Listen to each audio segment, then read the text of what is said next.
though she said she was, out of respect. If you don't mind, I'll understand if you do. Health insurance. So when I came here, I'm on my third policy now. I had to have a temporary 90-day policy while I was waiting for my cedula. I got that. That cost me $45 a month. Essentially, it was just useless to me, really. But, you know, it was required by immigration for me to have it. I had to have some kind of insurance. And then, after that, I signed up for IESS, and I paid $70.71 a month for it. I signed up for it through Blue Box. IESS is a very controversial subject around here. I know people that have loved it and people that hate it. You hear horror stories after horror stories about incompetence, lack of medicine, lack of treatment, incompetent doctors, etc., etc., etc. But I've talked to quite a few people that have used IESS. I have a good friend that had a major heart attack and was in the hospital for 5 weeks, and he was taken care of 100% by IESS and had nothing out of his pocket. And he's alive today to tell about it. He's 87 years old too. Now I have private insurance. And the reason why I switched to private insurance is because of the reasons that I just read to you. I found an agent and an agent broker in Cuenca. His name is Maurice. I'm going to put all of his information in the description. I covered some of this in a previous video just a few days ago. I bought a private policy from him. It cost me a little bit more per month. It cost me $97 per month, but it has a $5,000 deductible. The only reason why I selected that plan is because, number one, I have $5,000 in my nest egg, just this purpose. I mean, just in case something happens and I have an accident and I have a major bill, I need to be able to pay that deductible. And so it sits in my emergency fund and I'm okay. And I know I could have had a less expensive deductible, but I would have had a higher premium. I don't like paying premiums, period. I don't care what anybody says about insurance. I think it's a big ripoff. I think insurance should be $20 a month, and that's it. I'm not even sure about that. But my insurance is Confiamed. I don't know if you can see that right there, Confiamed. I'll put a link to their website in the description below.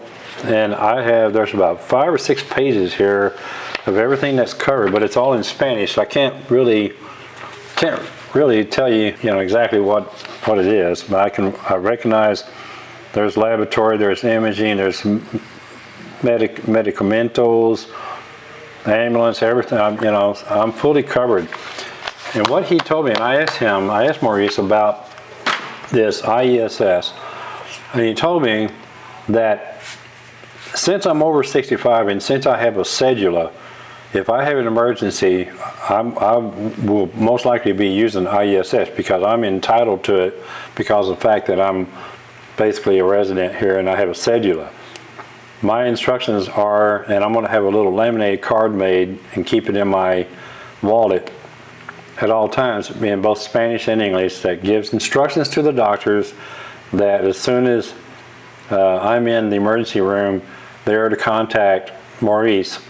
And Maurice will make sure that I'm covered, everything that's taken care of, everything that's provided to me in the emergency room will be covered by my private insurance. Now that's what he told me. If you have any question about that, please reach out to Maurice. He's very approachable and he's always very quick to respond, and he will help you, okay?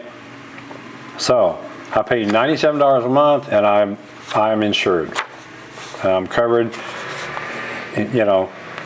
Back on, before I leave this topic, healthcare is so affordable here. It's really, I personally think that I really don't need insurance except for, what if I have a heart attack? What if I fall off this building and break my hip from 9 floors? What if I get hit by a car? I mean, you really, every time you get near a street around here, you're in danger of being hit by something. I'm surprised I haven't been hit already. That's the kind of stuff that can happen here, and in my case, I don't have to really worry about it other than getting killed, but I don't have to really worry about it from the financial point of view because I now am fully insured, and I feel like I have good insurance. Next question. I also want to do a CD. Are you at all concerned with your banking stability because of the current situation in Russia? And no, I'm not trying to get political. Thank you, Micki. I appreciate that. And one of the biggest reasons I want out of here, talking about the U.S., is I'm done with all the foolishness. Life is too short, and I don't have time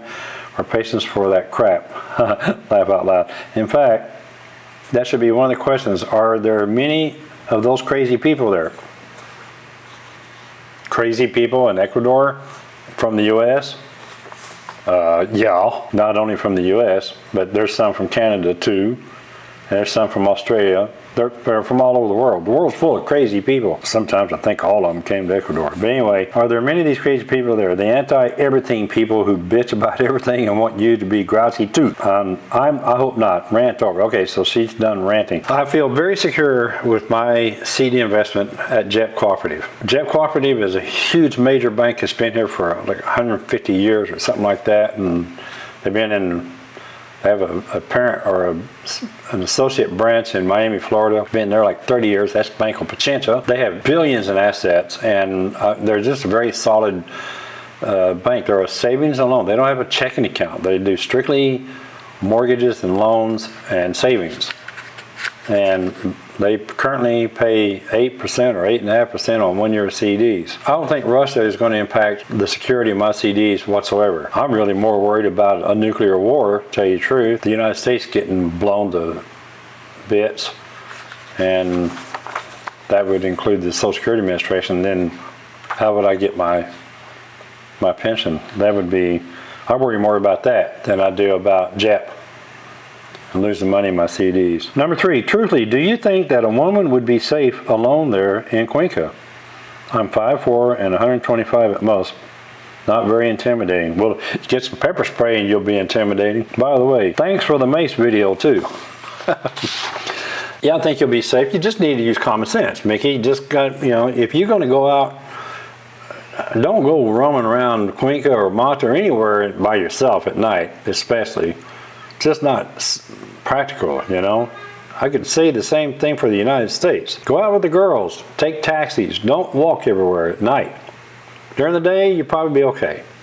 I've seen lots of women walking by themselves everywhere, here in Mata and in Cuenca. I don't think you'll have any problem. I know a lot of single women here, expats that are here. Some that came here as singles, some that came here married and their husbands passed on. God bless them. And they're doing fine. Don't worry about that. You'll be okay. Just use common sense, okay? And it's like I was telling you on the phone the other day, when you get here and when you're at the point where you're ready to come here, I'll put you in touch with some people that can help you get yourself situated and get settled in and make you feel comfortable, you know, and there'll be people that you can trust. Question number 4, do you know if pet food is readily available, and are there many veterinarians in Cuenca? Oh yeah. Oh hell yeah. Pet food's everywhere. There's probably more pet food than there is people food. Listen, there are dogs and cats here, and it seems like everybody that wants to retire here wants to bring a dog and or a cat with them. Yes, plenty of pet food. I actually donated $20 to a lady the other day to buy pet food for her 4 new puppies. I asked her if she's going to keep them. She said yes. Are they going to be spayed and neutered? She said no, because she can't afford it. That's another issue that we'll talk about some other time. Number 5, is there an app for the cabs so that you can call a taxi and you know that you will get home safely? Just being cautious. Yes, there is. In Cuenca there is. I don't know about here in Manta. Here in Manta, I just put InDriver on my phone. Tested it the other night to help a friend get home. And I launched the app and logged in and put in my address where I was at and where I wanted to go and said what I was willing to pay. And there were like 25 drivers that perked up and were ready to respond. And some of them come back with counter offers. I said $1.50 and they'd come back with $1.95. Like, that's going to work. You might as well just pay them $2. And then I had some people that just dropped off and didn't give an offer. You know, that's called InDriver. You can go ahead and put it on your phone and check it out. There's an app in Cuenca, I think it's called AZU, something like that. I just texted a friend of mine and asked him to remind me of the name of that app that's in Cuenca that you can use to get a taxi, and they use it all the time. I guarantee you, before you come here, you'll know who it is. And as soon as I find out the exact name, I'll get the name and the URL, and I'll put it in the description below, okay? That's for you, Micki, and that's for everybody else that's listening. It's pretty cool. You open your phone and you just log in and you basically hail a cab or taxi. And next thing you know, they're at your door. That's kind of nice. You don't have to call anybody. Number 6, buying versus renting. Your take. Rent. When you come here, rent. Especially for the first year. Rent. Take the hassle out of your life. Don't come here and immediately buy a piece of property. I don't normally like to give advice on this channel. I just like to tell you what I've done and how I do it and what's worked for me and what hasn't worked. But I'm telling you folks, it's just common sense. Unless you just know absolutely for certain that you're going to stay here for the rest of your life, which I just can't believe anybody can actually say that. I don't know that I'm going to be here the rest of my life. I may go to Colombia. You know, in fact, if I want to just change my mind, I might get up some morning and say, I've had it with Ecuador, I'm going to the Philippines, you know. And if I own a piece of property, now I got to do something with that property. And it's not that easy to sell property here. So come here and rent. Rent for 6 months at least, and then feel the place out. Rent for a year, and then figure out where you want to go, okay? I definitely say rent. I don't advise on buying. Just trying to figure out if buying is a negative for some reason. Well, you just heard what I said. Do we have to wait to buy for visa requirements or something? No. Or do you think it's better alternative renting and think I think I already answered this question, okay? So I say rent. It's easy. And renting a piece of property here is a piece of cake. Yeah, there's basically your lease. One piece of paper. Doesn't say much. Number 7, do you think it's best to bring my iPhone and just get a chip versus getting a cheap one there because of parts? You hear stories all the time about people wanting petty theft and people wanting to rip off iPhones. I don't know anybody that's had their iPhone ripped off.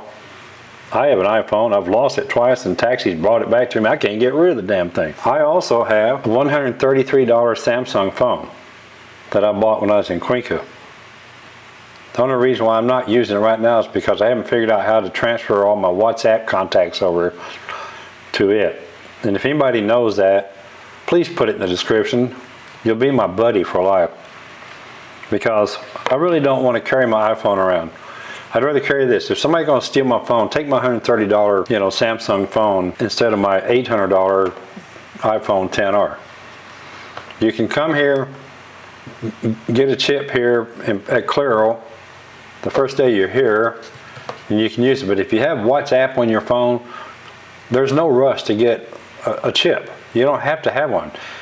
WhatsApp works off the web, and that could be a whole new video talking about WhatsApp and all that kind of stuff. And if you want to keep your phone number from the States, before you cancel your account with AT&T or T-Mobile or Verizon or whatever, port your phone number over to Google Voice. Pay them $20 and keep that phone number and let it be at Google Voice.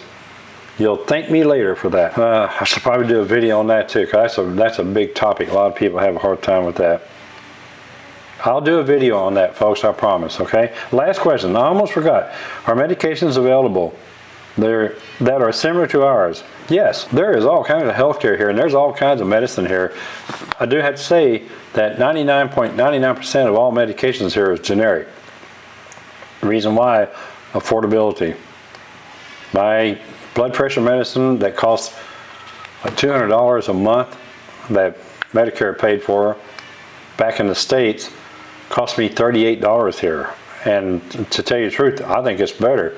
My blood pressure is lower than it's been in years. Okay, I'm done for now. Until the next time, LOL. By the way, my friends call me Micki.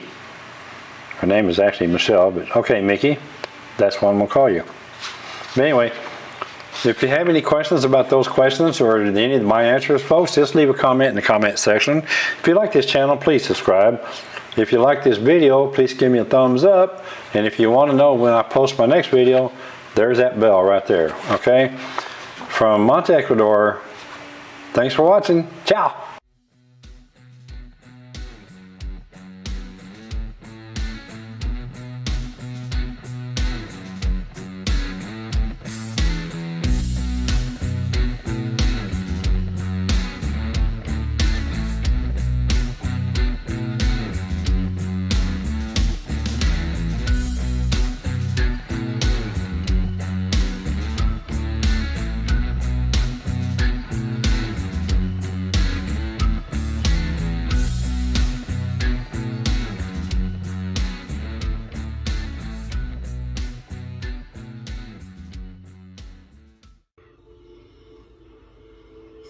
Don't break my new hair dryer. Mush! Hey! It's fine.